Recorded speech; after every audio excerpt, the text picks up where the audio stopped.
Hello dear students, engineers gateway के YouTube platform पर मैं ललित राठी एक बार फिर से आपका स्वागत करता हूं एनवायरनमेंट एंड इकोलॉजी सब्जेक्ट की इस वीडियो में। जैसा कि आप जानते हैं, हमारा टारगेट है एनवायरनमेंट एंड इकोलॉजी के सब्जेक्ट का जो सिलेबस है for the BTech, BCA as well as VVA, जो कि एकेटीयू यूनिवर्सिटी के द्वारा दिया गया है, उसको टारगेट करते हुए उसके पूरे सिलेबस को क्वेश्चन आंसर की फॉर्म में डिस्कस करना है। अब ये क्वेश्चन आंसर जो होंगे यहाँ पर, ये लॉन्ग क्वेश्चन आंसर की फॉर्म में हम यहाँ पर सिलेबस को डिस्कस कर रहे हैं। इससे पहले हमने यूनिट नंबर फर्स्ट को 10 क्वेश्चन की फॉर्म में कंप्लीटली कवर अप कर लिया है। उसके बाद आज हम यहां पर बात करने वाले हैं क्वेश्चन आंसर की जो फॉर्म है फॉर द यूनिट थर्ड, यानी कि यहां पर यूनिट नंबर थर्ड की हम यहां पर बात करेंगे क्वेश्चन आंसर की फॉर्म। सेकंड की हम इसके बाद बात कर लेंगे। अभी हम बात करने वाले हैं यूनिट नंबर थर्ड की, क्योंकि यूनिट नंबर थर्ड में आपको टाइप्स ऑफ पॉल्यूशन ही पढ़ना है। और इससे पहले जो फर्स्ट जो यूनिट हमने कवर अप की है उसमें हमने टाइप्स ऑफ पॉल्यूशंस काफी जगह पढ़े हुए हैं, तो आप उसको रिकनेक्ट करके रिवाइज करके अच्छे से तैयार कर सकते हैं यूनिट नंबर थर्ड को। तो इस पूरी यूनिट नंबर थर्ड में अगर आपने हमारे सिलेबस डिस्कशन वाली वीडियो देखी होगी या फिर अपना सिलेबस आप लोगों ने देखा होगा, तो टाइप्स ऑफ पॉल्यूशंस हमें यहाँ पर पढ़ने हैं। तो वीडियो को स्टार्ट करने से पहले हर बार की तरह आप वीडियो के लिंक को शेयर कर दीजिए अपने जितने भी सोशल अकाउंट्स हैं उन पर। अगर आपने पहली बार चैनल पर विजिट किया है बच्चा, तो चैनल को सब्सक्राइब कर लें, बेल आइकन को प्रेस कर लें, ताकि समय समय पर सारे नोटिफिकेशंस आपको मिलते रहें। तो स्टार्ट करते हैं आज का यूनिट नंबर थर्ड का पहला क्वेश्चन। पहला क्वेश्चन क्या कह रहा है? पहला क्वेश्चन अगर आप ध्यान से देखें तो आपसे पूछ रहा है कि what are the sources of air pollution. Air pollution के क्या क्या सोर्सेज हैं, एक्सप्लेन करना है उसके एयर पॉल्यूशन के कॉजेस को और उसके इफेक्ट्स को। तो क्वेश्चन का सिनेरियो ये है कि एयर पॉल्यूशन के क्या सोर्सेज हैं, इसके क्या कॉजेज हैं और क्या इफेक्ट्स इसके देखने को मिलते हैं, वो हमें यहाँ पर डिस्कस करना है।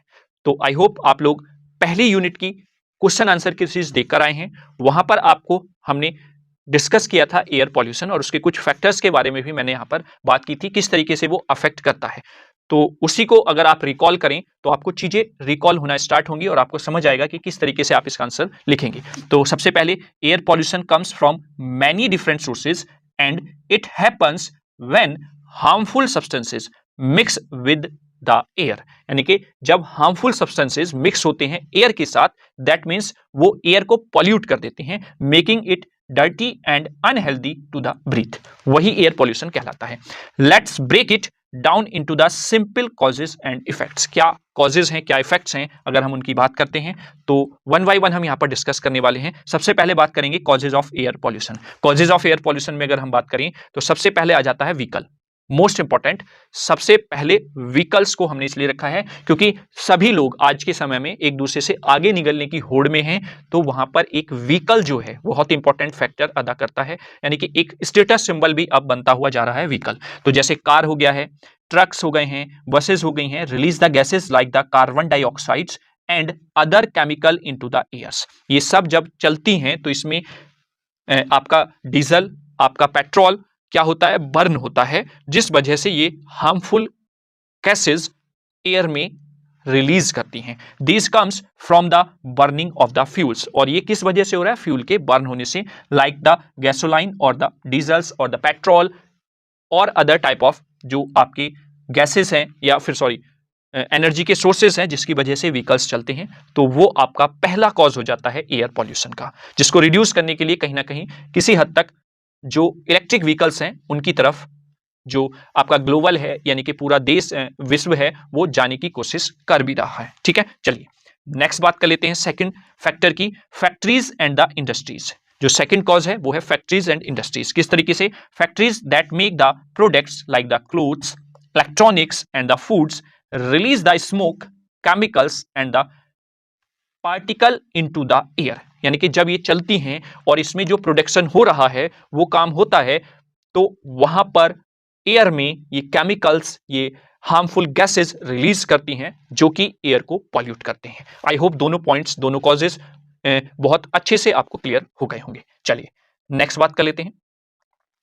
नेक्स्ट कॉज है burning of the fossil fuels. जैसा कि व्हीकल्स में भी मैंने इसको बताया था, जो फॉसिल फ्यूल्स बर्न होते हैं वहां से भी आपका एयर पॉल्यूशन देखने को मिलता है। जैसे कि कोयला हो गया, डिफरेंट टाइप्स ऑफ ऑयल्स हो गए, डिफरेंट टाइप्स ऑफ गैसेज हो गई, जब इनको हम बर्न करते हैं तो burn for the energy in the power plants में एनर्जी को जनरेट करने के लिए, हीटिंग के लिए, कुकिंग के लिए जब हम इनका यूज करते हैं, इनको बर्न करते हैं, तो they release the harmful gases like the carbon dioxide and the sulphur dioxide. तो ये रिलीज करते हैं एनवायरमेंट में, एयर में हार्मफुल कार्बन डाइऑक्साइड और सल्फर डाइऑक्साइड, और many types of harmful gases release होती हैं, लेकिन these are the two main type of gases जिसको आप ग्रीन हाउस गैसेस भी बोल देते हैं, और ये अदर फैक्टर्स में भी आपको एनवायरमेंट को हार्म पहुंचाती हैं। Is that clear? Next cause number 3 भी आपको क्लियर हो गया होगा।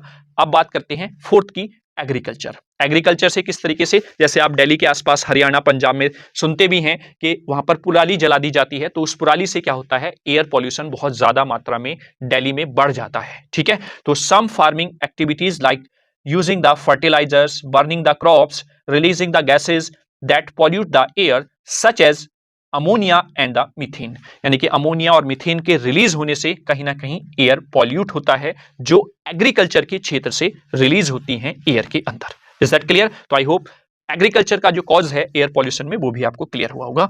नेक्स्ट बात कर लेते हैं वेस्ट एंड द गार्बेज की। नेक्स्ट है 5th पे वेस्ट एंड गार्बेज। तो व्हेन ट्रेस इज वन और left to decompose in the landfills, it can release harmful gases like the methane and other chemical into the airs. यानी कि waste और garbage से जो material बचा है, लेफ्ट रह गया है, जब उसको लैंडफिल्स में बर्न किया जाता है तो वो भी कहीं ना कहीं हार्मफुल गैसेस एयर में रिलीज करते हैं, हार्मफुल केमिकल्स एयर में रिलीज करते हैं। That's for the harmful for the air, और वहां से एयर पॉल्यूशन आपको देखने को मिलता है। आगे हम बात करते हैं नेचुरल सोर्सेज भी कहीं ना कहीं एयर को पॉल्यूट करते हैं, जैसे कि volcanoes, wild fires and the dust storms can also release the pollutants, but these are less contributable by the humans. यानी कि ह्यूमंस की वजह से, या ह्यूमंस जो एयर को ज्यादा पॉल्यूट कर रहा है, उसके कंपैरिजन में नेचुरल सोर्सेज जो हैं वो बहुत कम एयर को पॉल्यूट करते हैं। Is that clear? तो आई होप 6 पॉइंट भी, 6 कॉज जो है एयर पॉल्यूशन का, वो भी आपको क्लियर होगा। चलिए नेक्स्ट बात कर लेते हैं। नेक्स्ट पूछा गया है effect of air pollution. Effect of air pollution क्या होते हैं? आप लोगों को भी पता है कि हम एयर से ही सांस ले रहे हैं, जिसमें से हम ऑक्सीजन को ग्रहण करते हैं, कार्बन डाइऑक्साइड को बाहर निकालते हैं। अगर वो जो ऑक्सीजन है हम ग्रहण कर रहे हैं, हम सांस की तरह के साथ ले रहे हैं, अगर वही हार्मफुल है तो आप खुद अंदाजा लगा सकते हैं कि क्या इफेक्ट हमारी हेल्थ पर पड़ेगा। तो 1 बाय 1 हम यहाँ पर डिस्कस कर लेते हैं। जैसे हेल्थ प्रॉब्लम, सबसे पहले हमने हेल्थ प्रॉब्लम को यहाँ पर इंक्लूड किया है, जैसे breathing polluted air can lead to the problem asthma, lungs infection, heart disease and even the cancer. ये इतनी खतरनाक बीमारियां आपको हो सकती हैं एक पॉल्यूटेड एयर को ब्रीथ करने से। ठीक है, it can be specially bad for the children's and elders. Basically जो छोटे बच्चे होते हैं और जो ओल्डर एज होते हैं उनके लिए बहुत ज्यादा हार्मफुल होता है। People with weak immunity system, यानी कि जिन पीपल्स का वीक इम्यूनिटी सिस्टम होता है उनके लिए बहुत टिपिकल हो जाता है सर्वाइव कर पाना। ठीक है, नेक्स्ट अगर हम बात करें सेकंड पॉइंट की, तो ग्लोबल वार्मिंग। जैसा कि मैंने बताया यहां पर डिफरेंट टाइप्स ऑफ गैसेस निकलती हैं जो कि एनवायरमेंट में जाकर एक ग्रीन हाउस गैस का सेटअप बना लेती हैं, जो कि सन से आने वाली हार्मफुल अल्ट्रावायलेट रेज को ट्रैप कर लेता है और उस वजह से अर्थ का सरफेस का टेम्परेचर इंक्रीज हो जाता है। That means it cause the global warming. Some gases from the pollutions like the carbon dioxide trap heat in the atmosphere and cause the planet to warm, यानी कि वो धरती के सरफेस को हीटअप करने में हेल्प करता है। This leads to climate change, और इस वजह से क्लाइमेट चेंजेस देखने को मिलते हैं with effects like hotter temperature and rising the sea levels, यानी कि टेम्परेचर बहुत ज्यादा होने लग गया है पर्टिकुलर रीजन्स में जहां पर इतनी ज्यादा गर्मियां नहीं होती थी, है ना, और इस वजह से जो सी लेवल है वो बढ़ गया है क्योंकि ग्लेशियर्स पिघलना स्टार्ट हो जाते हैं। तो ग्लोबल वार्मिंग भी एक इफेक्ट है एयर पॉल्यूशन का। ठीक है, चलिए नेक्स्ट देखें तो एसिड रेन। एसिड रेन मतलब जब रेन होती है तो उसमें वाटर ड्रॉप्स के साथ जो डस्ट वाले पार्टिकल एयर में ऑलरेडी मौजूद थे वो मिल जाते हैं और वो कहीं ना कहीं हार्म पहुंचाते हैं ह्यूमंस को भी, एनिमल्स को भी, बर्ड्स को भी, अदर जो भी आपका जहां से कंजम्पशन होता है उस एयर का, उस रेन का, है ना। तो pollution pollution can mix with water in the air to create the acid rain. Acid rain create होती है जब रेन होती है और एयर में जो पॉल्यूशन है उसके साथ वाटर ड्रॉप्स मिक्स हो जाएं, and this rain can damage the buildings, harms the plants and make water bodies unsafe for the animals. यानी कि ये जो एसिडिक रेन है ये डैमेज करती है बिल्डिंग्स को, हार्म पहुंचाती है प्लांट्स को, और वाटर बॉडीज जो अनसेफ होती हैं एनिमल्स के लिए, कहीं ना कहीं ये इफेक्ट है एयर पॉल्यूशन का। आई होप आप थर्ड इफेक्ट को भी समझ पाए। ठीक है, चलिए नेक्स्ट बात कर लेते हैं। नेक्स्ट क्या है? फोर्थ वन है स्मोग। धुआं धुआं सा आप कहते हैं ना, जैसे जहां पर कोई फैक्ट्री है तो उसके आसपास आप देखते होंगे एनवायरमेंट की तरफ को, तो वहां पर आपको धुआं धुआं सा हमेशा दिखाई देता है। तो in some cities air pollution combines with the sunlight to create the smog and which makes the air look hazy and can be very harmful to breathe. इसका सबसे इंपॉर्टेंट जो एक फैक्टर है, या फिर मैं एक कहानी है, वो क्या है, लंदन स्मोग आपने सुना होगा, वो भी आपका कुछ इस वजह से ही हुआ था। ठीक है, तो स्मॉग भी एक इफेक्ट है एयर पॉल्यूशन का। ठीक है, चलिए नेक्स्ट बात कर लेते हैं। Damage of ecosystem. जब ये सारी चीजें हो रही हैं तो कहीं ना कहीं ये डैमेज कर रहा है इकोसिस्टम को, क्योंकि हमने यूनिट नंबर फर्स्ट में बहुत अच्छे से पढ़ा है इकोसिस्टम क्या है। इन सभी सोर्सेज की एक साइकिल है, एक कॉम्बिनेशन है इन छोटे छोटे सोर्सेज का। तो pollutants can harm the forest, reverse and the oceans that affecting the animals and the plants that live there, and it can also reduce the amount of oxygen available for all living things। यानी कि इस वजह से जो reduce हो रहा है amount of oxygen जो लिविंग थिंग्स हैं उनके लिए, तो ये कहीं ना कहीं डैमेज कर रहा है इको सिस्टम को। Is that clear? चलिए नेक्स्ट पॉइंट की अगर हम बात करें, नेक्स्ट पॉइंट नहीं, कुछ नोट यहां पर लिखा हुआ है। तो नोट में लिखा हुआ है, in simple terms air pollution is like making the air dirty. अगर मैं स्टार्टिंग में आपको जो एयर पॉल्यूशन की डेफिनेशन दी थी उसको एक छोटी सी लैंग्वेज में अगर मैं बताना चाहूं तो एयर पॉल्यूशन क्या है? डर्टी एयर है, which harms both our health and the environment, जो कि हार्म पहुंचाती है हमारी हेल्थ साथ ही साथ एनवायरमेंट को भी। Is that clear? तो ये एक कंक्लूजन हो गया पूरे इस डिस्कशन का कि एयर पॉल्यूशन क्या है और क्या इसका इफेक्ट पड़ता है। Is that clear? चलिए आगे देखते हैं। ये कुछ पिक्चर की फॉर्म में मैंने यहां पर आपके सामने एक पिक ली है, तो आप इस तरीके से भी अपने एयर पॉल्यूशन के क्वेश्चन को एक कहते हैं ना कि एक अच्छा रूप दे सकते हैं, जिससे कि एग्जामिनर पर एक अच्छा इंपैक्ट पड़ेगा इसका। क्योंकि डायग्राम की हेल्प से आप विजुअलाइज करके चीजों को एक्सप्लेन करेंगे तो वो ज्यादा इंपैक्ट डालता है एग्जामिनर के ऊपर। तो अगर आप इस तरीके का एक छोटा सा पिक्चर बना देंगे, ये तो टाइम कंज्यूमिंग है, लेकिन आप जब प्रैक्टिस करेंगे तो इजीली आप इसको आसानी से बना सकते हैं। यानी कि फैक्ट्रीज से यहाँ पर हार्मफुल जो धुआं है वो निकल रहा है और एयर में जाकर एयर को पॉल्यूट कर रहा है, और यही एयर हम कंज्यूम करते हैं, एनिमल्स कंज्यूम करते हैं, एनवायरमेंट को ये पॉल्यूटेड एयर हार्म पहुंचाती है। Is that clear? तो आई होप आप पिक्चर की हेल्प से भी बहुत अच्छे से इसको एक्सप्लेन कर देंगे। ठीक, चलिए तो ये पहला क्वेश्चन हमने डिस्कस कर लिया है, एयर पॉल्यूशन क्या है, उसके इफेक्ट क्या थे, उसके कॉजेस क्या थे, वो सारी चीजें हमने अच्छे से वन बाय वन स्टेप करके डिस्कस की। अब हम बात करते हैं सेकंड क्वेश्चन की। सेकंड में आपसे पूछा गया है what is the water pollution. Water pollution क्या होता है and what are the sources and the effects of water pollution. Sources क्या है और इफेक्ट क्या है वाटर पॉल्यूशन की। देखिए बस वहां पर हमने एयर पॉल्यूशन वर्ड लिखा हुआ था, यहां पर वाटर पॉल्यूशन है। इसी तरीके के क्वेश्चन यहां से आपको मिलने वाले हैं एग्जाम में। ठीक, तो चलिए पहले हम वाटर पॉल्यूशन। देखिए पॉल्यूशन की जहां पर भी आपको वर्ड मिल जाए तो डेफिनेशन एक ही है, जिस फील्ड में आप पॉल्यूशन की बात कर रहे हैं उसका डर्टी होना वो पॉल्यूशन हो जाता है। वाटर का डर्टी होना वाटर पॉल्यूशन, एयर का डर्टी होना एयर पॉल्यूशन, सॉइल का डर्टी होना सॉइल पॉल्यूशन, है ना। तो वाटर पॉल्यूशन की डेफिनेशन किस तरीके से आप देंगे कि water pollution is the contamination of water bodies like the rivers, lakes, oceans and the ground waters with the harmful substances. मतलब वाटर पॉल्यूशन कंटामिनेशन है वाटर बॉडीज में हार्मफुल सब्सटेंसेस का। These pollutants make the water unsafe for the drink, bathing and the other uses।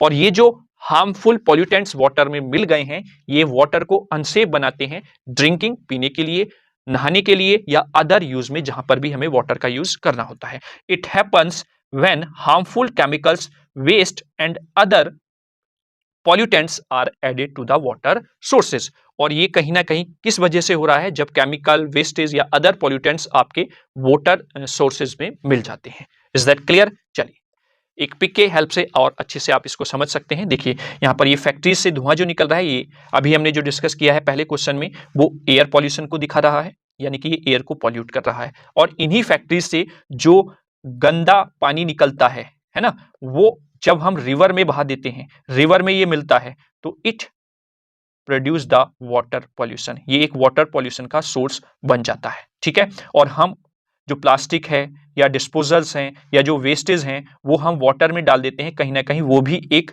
Factor बन जाता है water को pollute करने का, ठीक है। तो इस इमेज से बहुत अच्छे से आप समझकर एक्सप्लेन कर सकते हैं और इसको बनाकर भी आ सकते हैं एग्जाम में। Is that clear? चलिए नेक्स्ट बात करते हैं। देखिए नेक्स्ट क्या है यहाँ पर फिर, अब कॉजेज ऑफ वाटर पॉल्यूशन की अगर मैं बात करूं यहाँ पर, तो जैसे सेप्टिक टैंक है, ये एक कॉज है वाटर पॉल्यूशन का। एनिमल डग्स हैं, जो एनिमल्स का वेस्ट होता है, वो भी एक पार्ट है वाटर पॉल्यूशन का।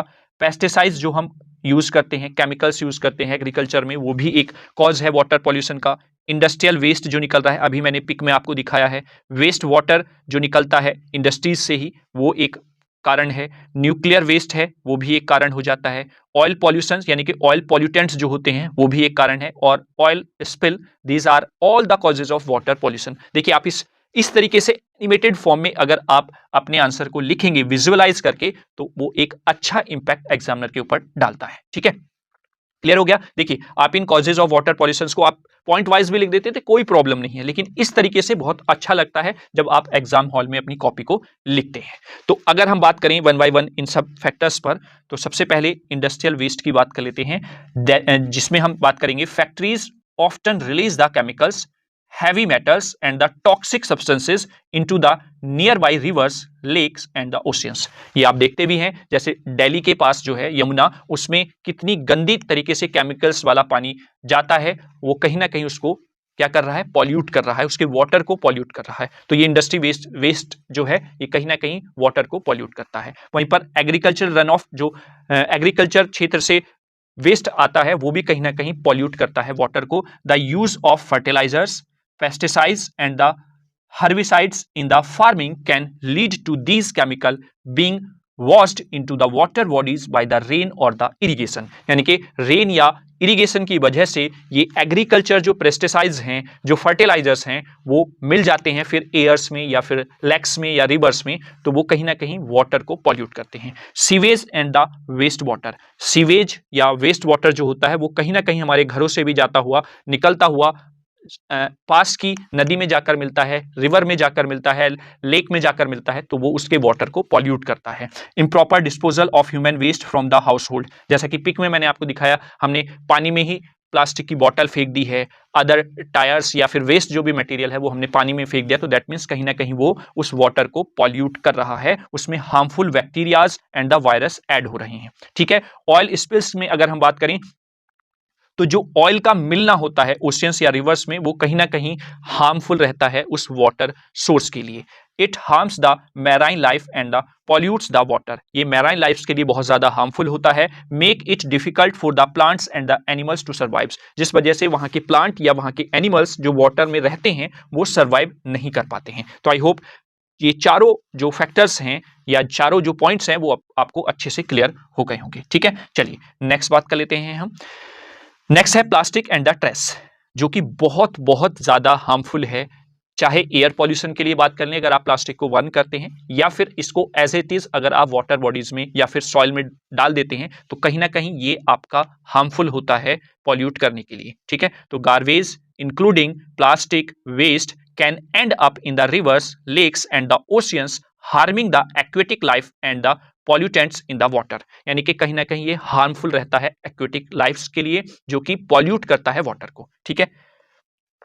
आगे, mining activities also a factor for या causes of the water pollution, जैसे mining operations can release harmful chemicals and sediments into the nearby water bodies causing the pollution। nearby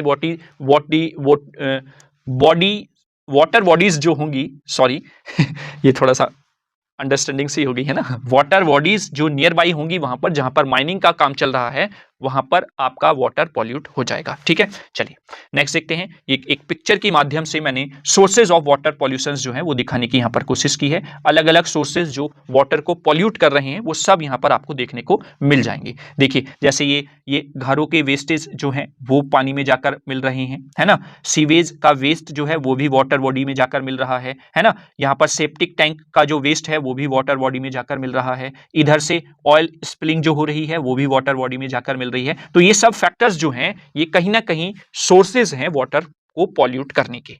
is that clear?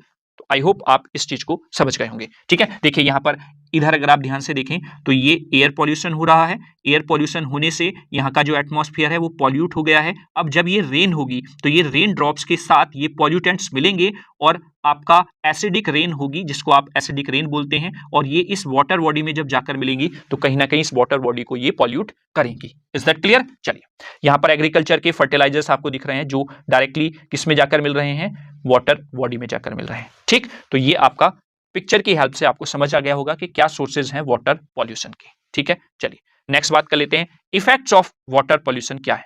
Health पर बहुत ज्यादा effect पड़ता है water pollution का या polluted water को consume करने का। जैसे आप जानते ही हैं health risk, polluted waters can cause the disease like the cholera, dysentery and the typhoid.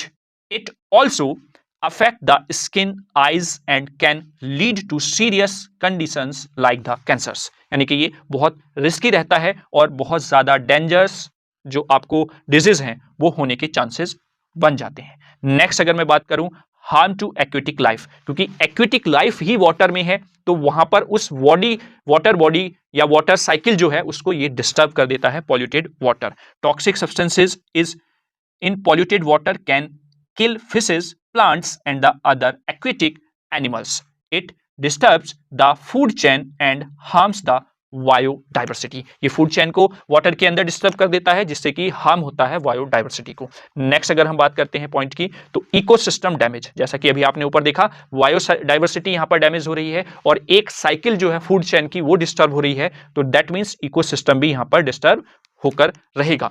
Polluted water can destroy the ecosystem because affecting the plants and the animals life both in and around the water bodies. जो water bodies के आसपास plants animals हैं उनकी life को affect करता है, और life affect हुई किसी भी एक स्पेसीज की तो दैट मीन्स इकोसिस्टम वहां का डैमेज हो जाएगा, इकोसिस्टम पर वहां के इफेक्ट पड़ेगा। ठीक है, चलिए नेक्स्ट बात करते हैं। इकोनॉमिक इंपैक्ट भी यहां पर देखने को मिलते हैं, जैसे water pollution can affect the industries like the fishing, tourism and the agriculture. कहने का मतलब कि यहां पर इंडस्ट्रीज या फिर वाटर जो पॉल्यूट हो रहा है उसका सबसे ज्यादा असर पड़ता है टूरिज्म पर, जो कि एक इकोनॉमिकल फैक्टर है किसी भी कंट्री के लिए, है ना।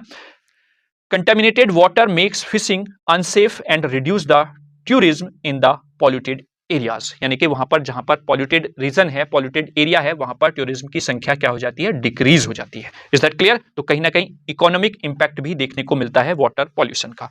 एंड नेक्स्ट बात करें वाटर स्कार्सिटी, यानी कि पॉल्यूटेड वाटर सोर्सेज में become the unusable for the drinking और irrigation leading to a shortage of clean water. कहीं ना कहीं वाटर की कमी आपको देखने को मिलती है अगर आपका वाटर पॉल्यूट हो रहा है तो, चाहे वो कंजम्पशन के रिगार्डिंग बात कर लें, चाहे आप इरिगेशन एग्रीकल्चर में उसके संबंध में बात कर लें, वहां पर उसका लेवल धीरे धीरे धीरे डिक्रीज होता चला जाता है। ठीक है, क्लियर? तो आई होप ये सारे पॉइंट्स बहुत अच्छे से आप लोगों को समझ में आ गए होंगे। तो ये दो क्वेश्चन हमने यहाँ पर डिस्कस किए यूनिट नंबर 3 के। आई होप आपने लेक्चर को एंजॉय किया होगा। तो thank you for watching this video. अंत तक बने रहने के लिए आपका बहुत बहुत धन्यवाद। वीडियो आपको कैसा लगा अपने वैल्यूएबल फीडबैक्स आप कमेंट बॉक्स में जरूर दें। साथ ही साथ अगर चैनल पर पहली बार विजिट किए हैं तो चैनल को सब्सक्राइब कर लें, बेल आइकन को प्रेस कर लें ताकि समय समय पर वीडियोस के नोटिफिकेशन आपको मिलते रहें। अगर वीडियो का लिंक स्टार्टिंग में शेयर नहीं किया था तो वीडियो के लिंक को आप शेयर कर दें।